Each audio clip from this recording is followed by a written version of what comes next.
All right, welcome everybody from the Cell Eau Claire Marathon. Tonight, we will be recording this, so please keep your cameras off and we will keep you muted throughout.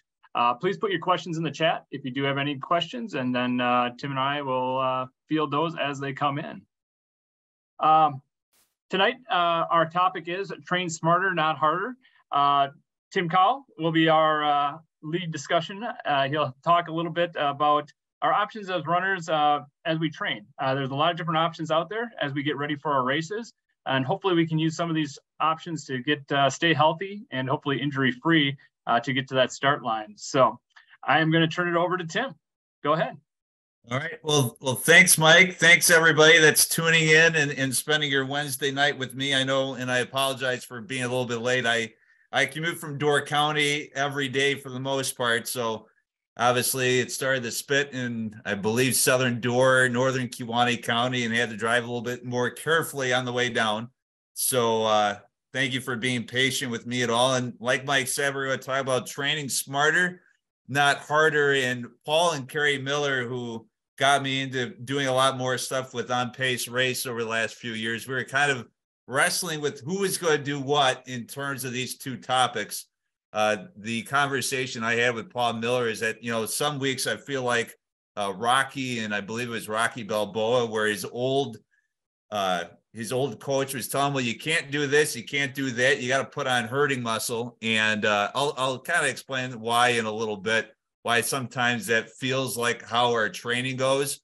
But what I hope that we're able to do over the next little bit is maybe make us feel more comfortable with the training that we are doing, and maybe either add or subtract some things as we move forward. So my disclaimer is you do you. So if you are doing things that make you feel comfortable, or you're happy with what you're doing with your training, you don't necessarily have to take all this for gospel. I was kind of reflecting on my way home, because when you have an hour commute, you can do that. I thought about, and I don't know if you dealt with this as well, a few years ago, it seemed like every race I did, I would line up next to somebody that was wearing those Merrell toe shoes. And every time that story started the same, where they read Born to Run, they read all the Runner's World articles and things like that, and they dove right into the toe shoes where you could see your toes, it was flat. And it made sense, but it seemed like every time you ran into those people at races, it was almost like you had somebody come to your door trying to sell you encyclopedias, but you don't need an encyclopedia. You're quite comfortable wearing your Hokas, or in my case, I wear my Nike pegs for all my races and things like that. So I don't want to change what you're doing now, especially if it's working. But if there's things that come up through my experiences, or through, things that I've read or things I've heard that you can take away from this presentation, I hope you're able to do that. Mike is an expert there at Prevea. Paul and Carrie, they're experts with doing what they're doing. There's a reason why I was only listed as veteran runner. I run about 20 races a year. As you'll see here, I've been a Cellcom Green Bay Marathon weekend pacer since 2012. The only reason why I put in the weekend is that I did have a year when I did not pace the marathon. I paced the half marathon because I was doing, I believe it was the Brookings Marathon, which is like early May, and the Green Bay Marathon was maybe a week or two later. So I didn't feel overly comfortable running a marathon or racing a marathon, then bouncing back 2 weeks later and then pacing one. So I did the half marathon that weekend. I will be completing my 40th marathon later this year. I believe it actually ends up being the Green Bay Marathon will be my 40th marathon. I will be doing London a few weeks before, and then later this year, I'll be doing the Fox Cities Marathon as a pacer, and then racing Chicago. I'm originally from the Chicagoland area before I moved up to Green Bay. So that is about as hometown of a race as I can get without actually being in the Green Bay proper area. And I average about 10 to 15 races a year.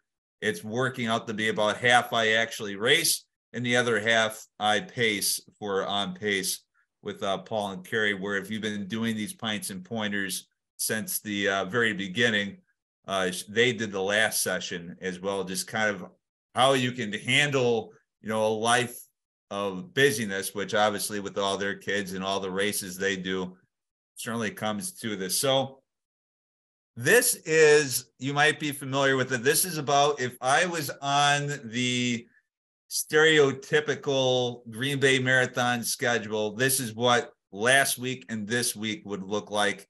You see those 2 early week runs, that midweek kind of a tempo, longer distance run, a cross training day, and then a shorter distance run going into that long run on a Saturday, then off on Sunday. Ideally, that is what our schedules would look like, right? You're able to look at your schedule, you print it off from Prevea.com or from the Green Bay Marathon website. For the Eau Claire Marathon participants, I'm sure you got something similar on your site as well. And I feel like a lot of times when people print that off, they look at it and they treat it like gospel. They don't want to steer away from it.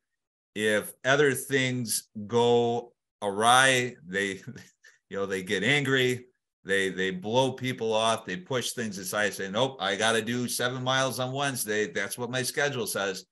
And I will admit, when I first started doing marathons, that's how I was, just because I had a little bit more time. I started marathoning in college. I ran my first Green Bay Marathon in 2006. And even though I kept relatively untraditional hours, just because, it's college, you stay up until 2 a.m, you can sleep until 10, you don't have work, you go to class, and you fit in your runs where you can. In other jobs that I've had, once again, I had kind of set hours. I could sleep in when I wanted, and I could do all my workouts according to this plan. It was pretty much gospel. This, with some shameless plugs for what I do as a job, is what my schedule looks like now. So as you can see, all those lovely radio station logos are radio broadcasts that I have going on. Now, for work, I wake up, not necessarily today, but Monday, Tuesday, Thursday, Friday, I get up at 3:30 in the morning. So that kind of rules out an early morning run. On those days where you see the logos, I'm not getting home until 11 o'clock or midnight. So, and I can't really run at work and things like that. So those are like non-running days completely. And then what you also see in, I term this my reverse Goofy schedule. And I don't know if anybody's ever done the Goofies Challenge at Walt Disney World, or now they have the Dopies Challenge, which I hope to do someday, where your training schedule, you want to mimic that back-to-back long run schedule. So I would say for the last 4 or 5 years, I've had to do something similar to this just to make sure I get quality long runs in. Because otherwise on Wednesdays, I usually don't get home until 6:30. This was actually my earliest I think I've done in the last month or two, I would think. So just to make sure I still get those 2 long runs in, this is how my schedule kind of has to work to make it work and still be able to make sure I get my proper rest, eat well, and all those other things as well. So I explain all that because time poverty is really real. You see pictures of my family. We're traveling. There's snow. We all had to deal with our schedule really getting kind of messed up the last 2 weeks here as we had those big snowfalls as well. You have friends, you have housework, you have lovely Wisconsin weather, travel. You still want to be able to do those things, but obviously you got to make sure that you get your miles in as well. So how do we do that? How do we deal with all of this? And that's where we have to run smarter, not harder. And I will admit, I kind of did what people do on the internet now. You have your thought process and you look for other people that might have a similar thought process, but maybe are a little bit more eloquent than you are when you type out stuff like this. So kind of my 4 basics that I have, with the 4th just being almost kind of fun, is you want to build a good base. You have that good base, you're kind of allowed to do those other things as well. Try some other activities on your off days. I know some of us don't like to necessarily have off days, but make sure you try some of those other activities on your off days. be willing to adapt, and then don't forget why you run. So building a good base, ideally, and most of the time when you Google train smarter, not harder, they're going to say you got to do at least 3 days a week. I would probably say 4. Oh, this is my recommendation. This is where that disclaimer slide I kind of toss aside. Preferably 4. And the reason why, and I'll kind of go through my schedule again earlier, I like the idea of having at least one run leading into one of those longer runs or the intermediate run, just to kind of shake out the cobwebs. I'm one of those people that, and I've done this at the Brookings Marathon, they do it. If I could swing it, I would do it for Fox Cities. Green Bay Marathon used to do it. A number of races do kind of the shakeout run, or like a 5K the Saturday before a Sunday marathon, or in the Brookings case, it's like a Friday afternoon 5K ahead of the Saturday marathon. I like doing that because, especially if you're traveling from outside of an area, it's nice to be able to kind of tune up the muscles a little bit, get used to things, shake out the cobwebs from sitting in a car for a little bit. Dedicating speed to one of those days. And as you can see there, I actually put Road America on there. When I say speedy, I'm not necessarily saying you have to do a track workout. I know, and I'll probably talk about this a little bit later. I know when I was in high school and we did track workouts for track, I didn't like them. And now that, I'm an adult and I don't have to do track workouts, I don't do them. But there are still ways to do that speed work. I'm more of a bigger fan of fartlek runs where, you point out to a tree or you time yourself. There's a lot of different ways to do it. And I like doing it on the road as opposed to a track, which is why I have Road America. Because my favorite part, that's like the one NASCAR race I will allow myself to watch, because they go left and they go right. And when we do races outside of maybe 1 or 2 of them, you're going to go left or you're going to go right, or you're going to do both, to be honest with you, right? So you might as well be functional with your speed work. So I'm more apt to do fartleks where, especially if I know the route really well, I will say, well, I'm going to pick up the pace from here to that fire hydrant, or from here to insert name here, or from here to the grade school or high school I run past. So I still have targets. I kind of know at this point, especially those routes that I've nailed time and time and time again, where I know, okay, I know the school that my kids go to, it's a half mile away. So if I want to do, 800 repeats, for example, instead of going to a track and doing 2 laps, I'm just going to run to the school and then jog back up to my house, go back and forth, because that'll give me my lefts, my rights, a little bit more functional, a little bit of hill work to go in there as well. Because once again, track completely flat. Being on a race course, and since I did EnduraFest last year, now I know it's a really hilly place if you haven't gone there before. 1 or 2 other runs where you do what you want. Those are those shorter runs. And that's what I was kind of explaining before. I like doing those before those long runs and that intermediate run, just to once again kind of shake out the cobwebs, especially on a schedule like I'm going through right now, where I'm going to go a couple days without running, and I have to do cross training. I got to figure out another way to kind of get my workout in, just because I can't necessarily lead up the way that I would want. Cross train 1 or 2 days. If you're not cross training now, I advise you do it. The nice thing about cross training, we'll talk about a little bit later as well, is, and this is my opinion as well, is almost kind of like silly putty, where if you keep on stretching the silly putty one way, eventually it's going to break and you can't do anything with it. That's running. When you just pull that silly putty and you can't put on the comic strip to do the copy, you got to stretch it the other way and kind of build up the muscle. And this was something I was thinking about earlier today as well. As runners in Wisconsin, we're slipping in snow, right? Like, it is hard to run outside right now because you don't know where there's ice. You don't know where there's slush and things like that. And I kind of credit a lot of my health to the fact that I've incorporated bands into my cross training now. I'll do bands here at the house when I can, just not just stretch things out, but do a little strength training. Doing the bike, doing the elliptical, because when I slipped this morning and I landed kind of weird, I had the strength to kind of take on that hit a little bit better. Because that cross training isn't just, okay, I'm working on the muscles as well. It's helping you with balance. It's helping you with your core, which you need all that in a bag of chips when it comes to keeping your balance so you're not eating curb or falling into a snowbank during these snowy months. And finally, make sure you take a day off. We deserve it, right? I mean, take that time to spend with your kids, go for a walk the dog, veg out, if you will. Since it is Pine Pointers, I did open up my Titletown beer here, but I haven't had any yet.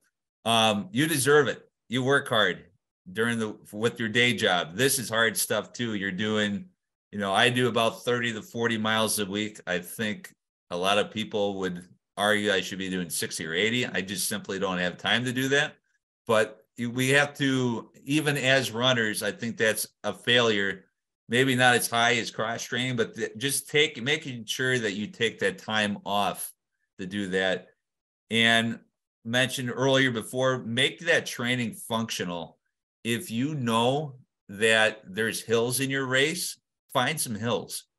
If you are in Eau Claire, or if you're in Green Bay, because those are the two groups of people that we have here watching this, if you can get to the course and you can run around Lambeau Field, obviously you can't run inside of it, or if you know that you're going to be running on the Fox River Trail, I'm going to name Green Bay stuff just for conversational purposes, do that so you kind of get a feeling of what to expect.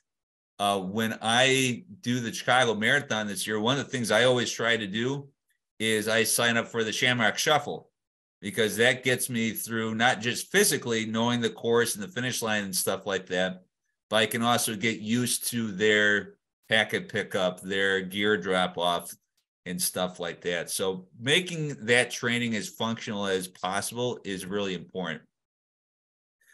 Try some other activities on your off days or on your cross training days. Off days are just days when you're not running.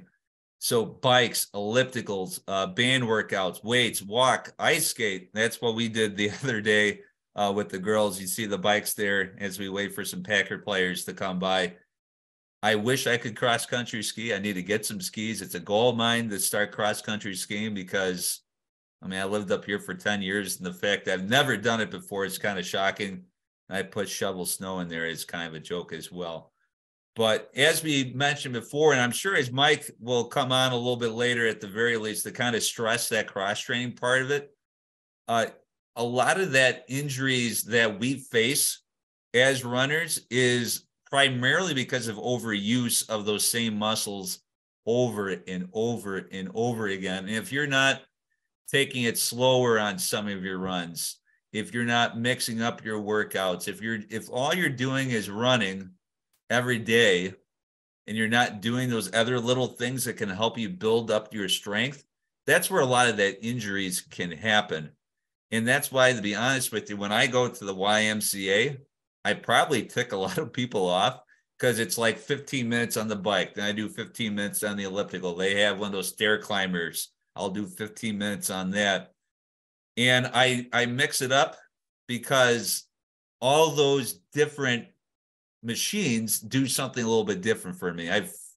You can feel your legs a little bit differently. You're working your arms, you're working different muscles, your legs, and all that is really important, not just to get your cardio and stuff. That's, a big reason why we do the cross training that we do, but being able to kind of mix up that cross training also gives your legs maybe more total health as opposed to just day in, day out, pounding the pavement.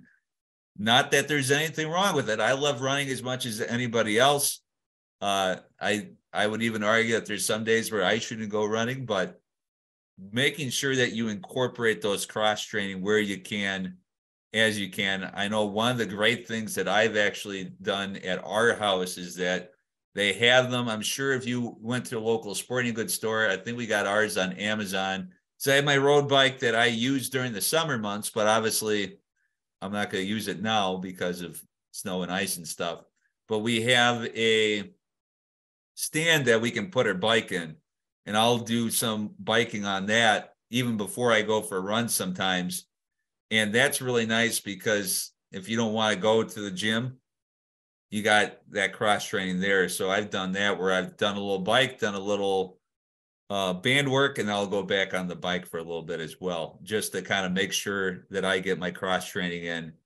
And like I said before, I really attribute a lot of the fact that I've avoided a lot of major injury. I mean, I can tell you some funny stories about pulling muscles when I was a custodian in Illinois and then running the New York City Marathon, if you ever ask me about that type of stuff. But, you know, for the most part, I would say for the last 10 years, outside of maybe a little ankle tendonitis, I've been relatively healthy and injury-free. And I think cross training is a big reason for that. You got to be willing to adapt. And we'll kind of look through that schedule again that I posted a little bit earlier as well. You got to be willing to sleep in if you have to. In a perfect world, you know, especially doing the hours that I do, especially on a Saturday or Sunday, I could get up at 6 o'clock in the morning, go for a run, be back before the girls get up, and I have my entire day with them. Well, on Friday, I will be going and calling a Gibraltar game in Florence, which for those of you on the east side of the state know that is nowhere near us. It's about an hour and a half away.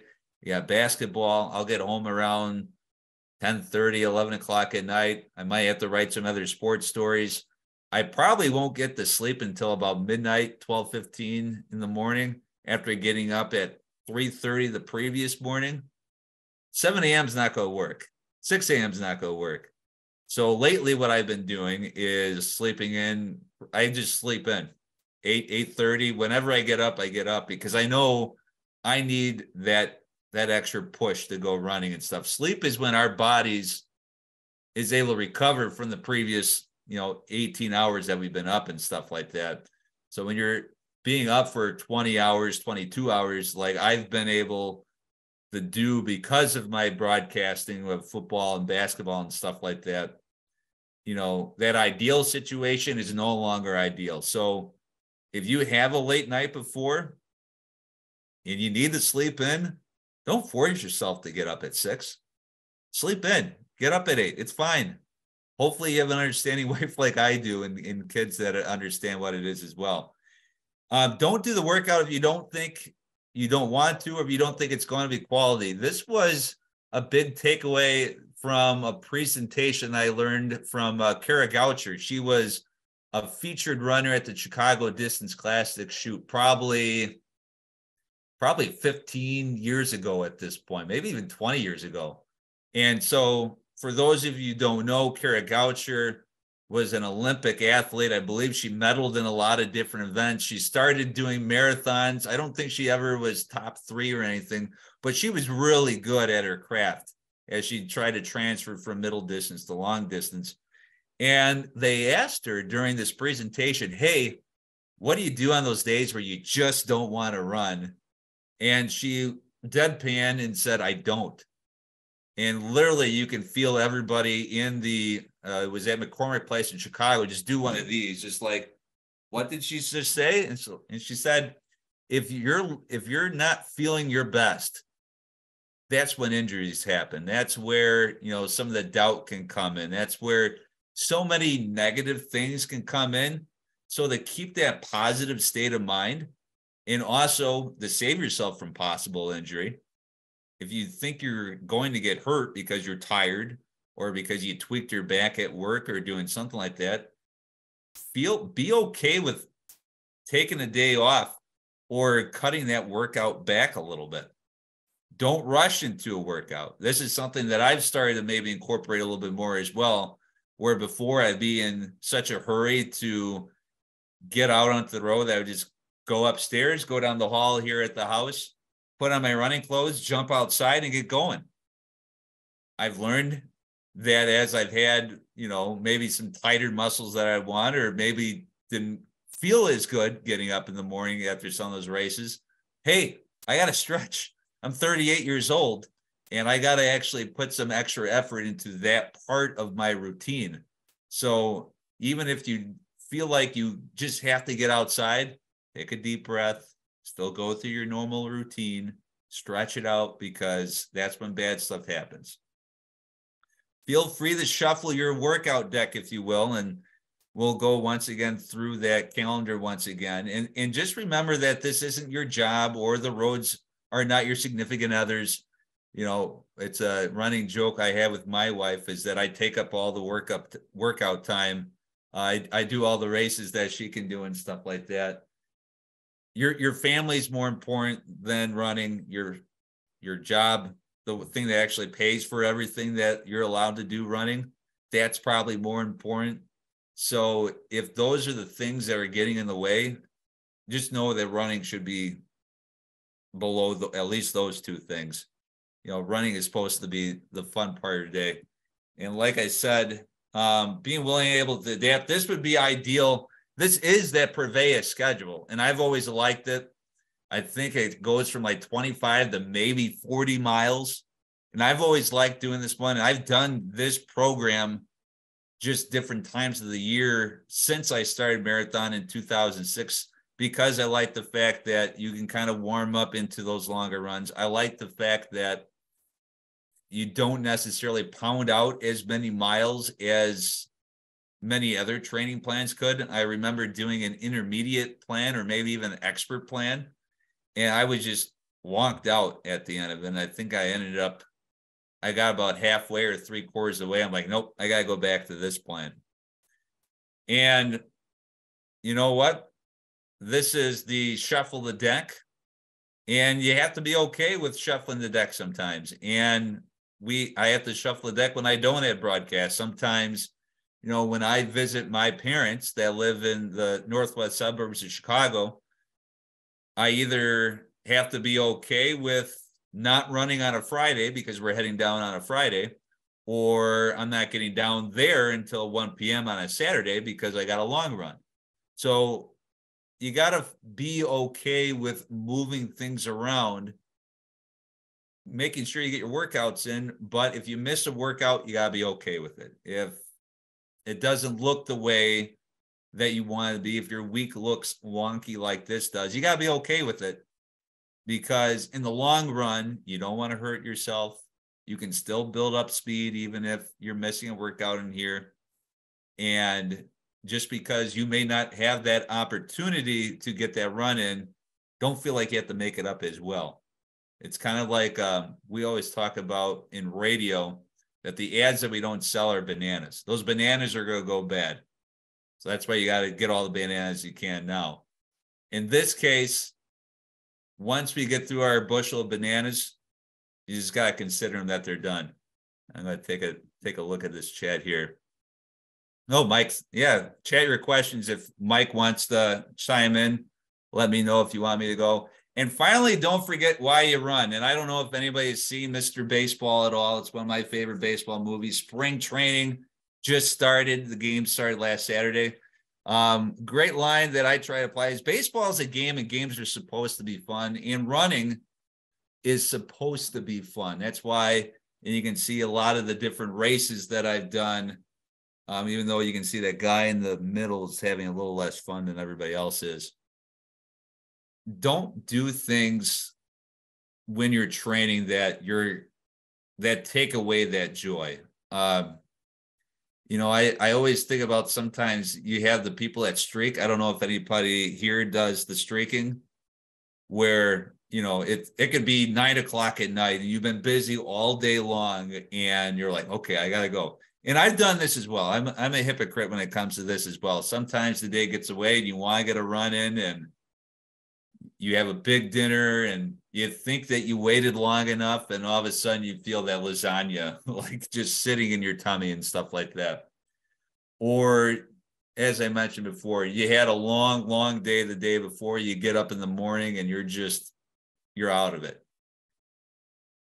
if you feel like it's going to take away from the joy that you have running, let me be that little voice in your head that says it's okay to wait a little bit longer or to not do it at all. Because at the end, if you're not enjoying your training, chances are you're going to skip some of your training. You still have that little bit ahead of you to kind of focus on with the race because you paid money for it for the most part. Then you're not going to enjoy the running of the race because you didn't train for it. So don't do things leading up to the race day that you're going to regret later on. And a lot of that is because we don't do these little things that help make the journey a little bit more enjoyable. All right. I don't know if anybody's seen Run Fat Boy Run. I'm going to do a story as well. It's one of my favorite pacing stories. And this is actually a movie that I watch before every marathon because I love it. It's funny, it's topical and things like that. The guy on the left, Simon Pegg, he's trying to run a marathon in order to impress a girl. And he's completely a newbie to it. Is there some kind of special technique? And his friend Gordon says, yeah, well, you put one leg in front of the other over and over again really, really fast. And, you know, the whole train smarter, not harder is you can still reach their goals without running 80 miles per week or doing 6 800s and 12 400s and 2 200s with 2-minute breaks and having really elaborate workouts. We had a guy running the Green Bay Marathon. I believe this was 2017 or 2018 when City Stadium was still part of the marathon course for Green Bay. So you run through City Stadium where the Packers used to play before they moved into Lambeau Field, which is obviously in the in the finish line area for that marathon. And we're running, and I could not think of Simon Pegg's name, which is Dennis in this scene. Could not think of his name. Like I said, it's embarrassing because I watched this movie before every marathon. Couldn't think of his name. We had a group of 15 people at this time, which was pretty good. And we're all just bouncing along. I know what you're talking about. He's Scotty in Star Trek. He's in Shaun of the Dead. He's in At the World's End. We're pretty much a running version of his IMDb page. We could not think of his name. And then finally we leave City Stadium and somebody yells out, "Isn't it Simon Pegg?" And we all cheer. We're like, yes, we solved it. We figured it out. And here comes this guy from the back of the group, speeds away, and he says, "Okay, I got what I needed from this group. We'll see you at the finish line." I catch up to him at the end and I say, "Hey man, you really kicked it in. How did you do?" I'm like, I just ran like a 5-minute PR.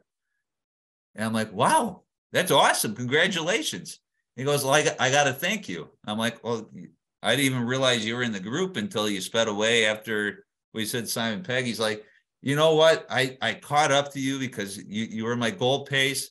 And I was really struggling. You know, my stomach wasn't feeling good. I wanted just to kind of quit there as well." And in just that conversation, thinking about who Simon Pegg was, cleared everything for me. He forgot about the pain, forgot about the struggles he was going with, and he speeded away. And he was going there as well. David has come in. What is your recommendation for running the first 6 miles of the Silicon Marathon course since it seems to have many hills? Ooh, David, that's a good question because I honestly haven't looked at the course yet this year. As a pacer, we usually try to keep things relatively even. But I would say in those cases, I always kind of pay attention to the wind as well. So it kind of depends on which way the wind's blowing as well. Obviously, with at least for me, if we're running into the wind and it's going uphill, we might dial it back a little bit and kind of live to see another day, and then pick it up when the conditions are a little bit more. I'm trying to think of the word here. Advantageous for us. But I think the nice thing is with the Green Bay Marathon, I can't speak the same for the Eau Claire Marathon, obviously, as well.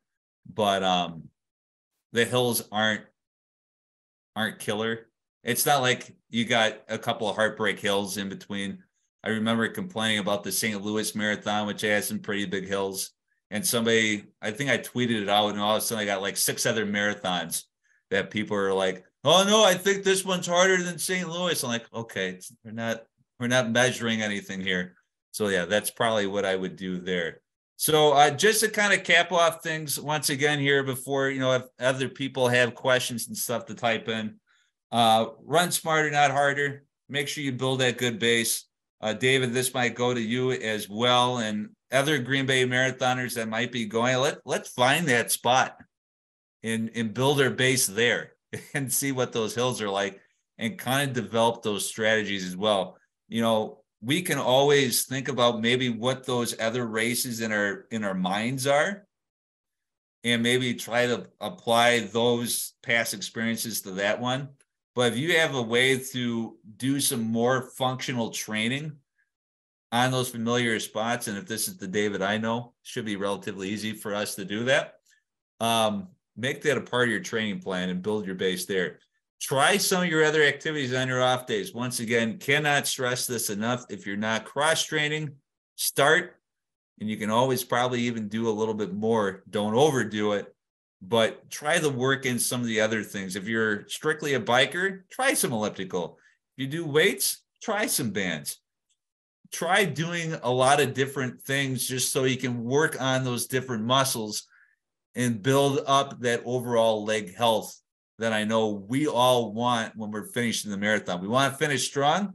A lot of that cross training, that's where we get that extra oomph to get up those hills, those first 6 miles, or the finish strong down the path. Be willing to adapt. Don't try so hard to stick to your schedule. If you got to shuffle your runs around, do that. If you're usually a 6 a.m. runner, but you spend all night, you went to a concert, or you're driving back from Privets, that's tomorrow. Don't get up super early to go running. Be okay with sleeping in. Be okay with changing your workup, with cutting off a couple miles, dialing it back a little bit, just so you can live to fight another day. And then finally, don't forget why you run. Make sure that the whole journey between January 1st or January whatever day that, many of us started this training cycle for the Green Bay Marathon and for the Eau Claire Marathon started, don't forget why you started. You want to have fun on race day. We got to make it fun during the entire time as well. And being able to run smarter, train smarter, not harder, is a big part of that. Before I kind of throw at the mic, the moderator, or add on anything that I may have missed, feel free. I mean, you can just type in my name, Tim Coles, on Twitter, on Facebook. Feel free to follow me on Strava. I usually try to be pretty liberal with the kudos as well. I don't give advice a whole lot unless I'm forced to, but I'll always at least give you kudos, tell you you did a good job. So, Mike, did I miss anything? No, you did a great job, Tim. Thank you very much for everything you shared tonight. And I can't stress enough, too. I mean, you got to cross train. I think that's just the biggest thing that I stress with all the people I work with, and mixing in bands, mixing in some strength workouts, mixing in, like you said, Tim, elliptical, bike, whatever it is. We got to make sure that we're doing different things to keep our bodies healthy. And that's the best way to do it is to cross train. Running is very important, but we need to make sure that we're working all our muscles, not just the same ones over and over again. And I loved your silly putty thing there. That was I was trying to think of the best way to put it, and that's all I could think of, is that you got to stretch it the other way if you're going to cover the whole comic strip. Otherwise, you just have a long strand. Exactly. So no, that was awesome. I like that. If you have any questions, please put them in the chat. We're more than happy to answer any of the questions that you may have on training and making sure that you are training in a smart way and not making sure you don't hurt yourself. And that's always the biggest thing that we want to make sure that we're doing, is making sure that you're staying healthy out there. Well, especially right now, I don't know if anybody else struggles with it as well, with all the snow and ice that we've had. I know I have one pair of shoes that I reserve. Not that I know I shouldn't say this, because I know they were just at the Cerruti race. They had the ice bugs. I think if I brought home another pair of shoes, I think my wife would kill me. So I do the little screw studs on the really icy days, I had to bust those out the other day. And even then, I think I got a mile in. I'm like, you know what? I got a treadmill in the basement. I don't need this smoke. I came back. That was quick. I'm like, yeah, I'm not done. I'm gonna get my workout. I'm gonna try to stay as healthy as I can. Great. Well, Tim's information is below. So again, if you do have any questions, don't hesitate to reach out to Tim. If you do have any questions about your training or different ideas on cross training, things like that, I'm sure he's more than happy to answer those. But for me, I want to thank everybody for viewing our last 4 Pints and Pointers. This is our last one for the season. We're more than happy to have you guys come out and, run with us wherever we are. But again, we're excited for all of you to do this. Oops, do we have one more? We do. First time running Cellcom. This is from Katie. I've done Lakefront and I've done Oshkosh. Should I worry about the first 6 miles? No. And I've done Lakefront. I haven't done Milwaukee. And Oshkosh, I've done. Lakefront, I know I believe they changed the route. I don't know if they're sticking with the route that got canceled and then I don't want to get into that. I'm still a little bit sore from that one. I was supposed to pace that one because I think last year it was supposed to go over the Hone Bridge, which I did when they used to do the Summerfest Rock and Soul half marathon. That hill is worse than anything that the Green Bay Marathon dished out. From what I remember, I don't remember being challenged too much. David, this might go back to you even a little bit as well.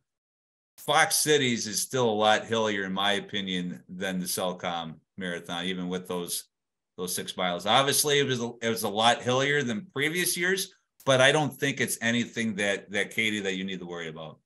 No, the route from last year is pretty much the same one we're running this year. So it is a little bit hillier last year or at the beginning last year, but not much. I mean, Green Bay Marathon is pretty flat marathon overall. Yeah. I would say obviously if you've done Chicago, that one's pancake flat except for Mount Roosevelt at the end. And that's kind of a joke as well, going up that bridge before you turn left onto Columbus. And this is me. I always kind of attack hills a little bit differently, but when you do, like I said, St. Louis, I can think of looking at my marathon medals here, trying to remember some of them as well. Like even Detroit had some hills that were tougher than Green Bay, in my opinion. Obviously, that one had the Ambassador Bridge, but yeah, I can't think of any other marathons looking up there that I would say, yeah, you know what, that was almost as easier than the Green Bay Marathon. Yeah. It's still 26 miles. And if they were really bad, for locals, it's not like we're doing Scray's Hill, right? We're not doing Scray's Hill. No. We're not doing, if you want challenging hills, the Dick Leidy half marathon's coming up April 1st, I think. That one's got some big hills. Then I would say, yeah, you got something to worry about. Not the Green Bay Marathon for sure. No, not at all. Well, great, Tim. We're going to wrap it up here. I want to wish everybody the best of luck in the rest of your training, along with race day at Eau Claire and at Cellcom. So hope to see you out there. If you happen to stop by, please don't hesitate to stop and say hi to me. I'll be out on the course somewhere. So, but again, good luck to everybody with their training. If you do have any questions, please reach out to us. We have great information on our website on Prevea.com. Just research Cellcom Marathon, and you'll have a whole bunch of articles in there also. And just keep up with our other articles that we send out monthly to you guys too. But yeah, my information is always on those emails. You do have Tim's email here. So please reach out to us. We're more than happy to help you with your training and to get you to the finish line, hopefully injury-free. So take care, everybody. Good luck with the rest of your training. And we hope to see you back. Take care. Thank you, everybody. Thanks, Tim.